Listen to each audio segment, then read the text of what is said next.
I think, as we all know, is penile cancer is a really challenging disease to treat, just for the simple reason that we do not have very actionable type mutations that we can sort of target for the most part.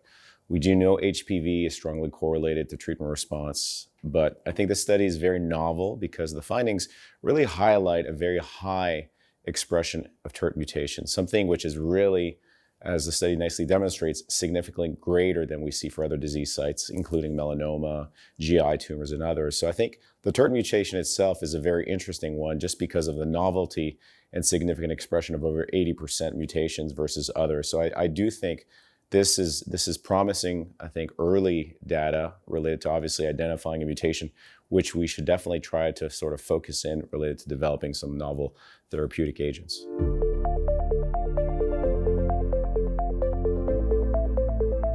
There is some early work being done, most notably developing specific agents, whether that be monoclonal antibodies or that specific agents that could sort of focus in and really specifically impact those specific genes, whether that be, using vectors or other types of approaches, using, ways of introducing and replicating non-mutated forms of the TERT gene. So I think there definitely isn't anything right now readily available, but I do see that this is an early evolution, that this is clearly a pathway that we need to focus in related to developing novel agents. And I anticipate we will see some agents sort of pop up in the coming years and months.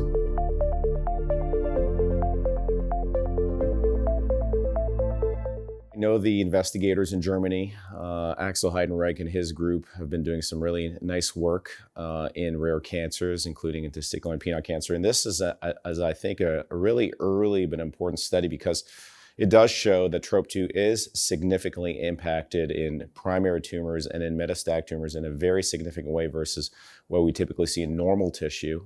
We see a strong correlation with prognosis for patients. We see a prognosis related to HPV expression as well. So I do think the TROP pathway is one that's gotten a lot of attention in recent years. Part of that is related to what we've seen, for example, in upper tract cancers and in bladder cancer. But this definitely shows and adds an evolution that definitely these are agents that I think probably have significant novelty and are potentially targetable specifically to penile cancer. And I know Axel and those collaborators are planning additional studies to sort of corroborate that and potentially larger studies to sort of validate these findings.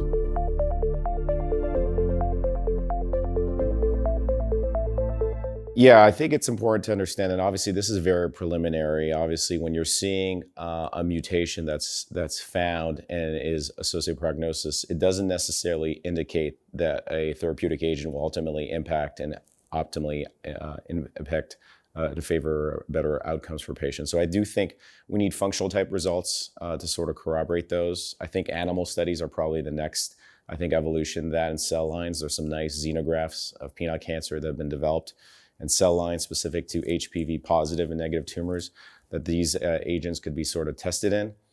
And obviously, I think if the results really show that this is clearly a functional, potentially targetable agent, I think the next thing is obviously phase 1 and 2 trials in a very targeted patient population, probably patients who have sort of failed first-line platinum-based agents and patients who clearly at this point are sort of put in basket trials or sort of sometimes offered even hospice care.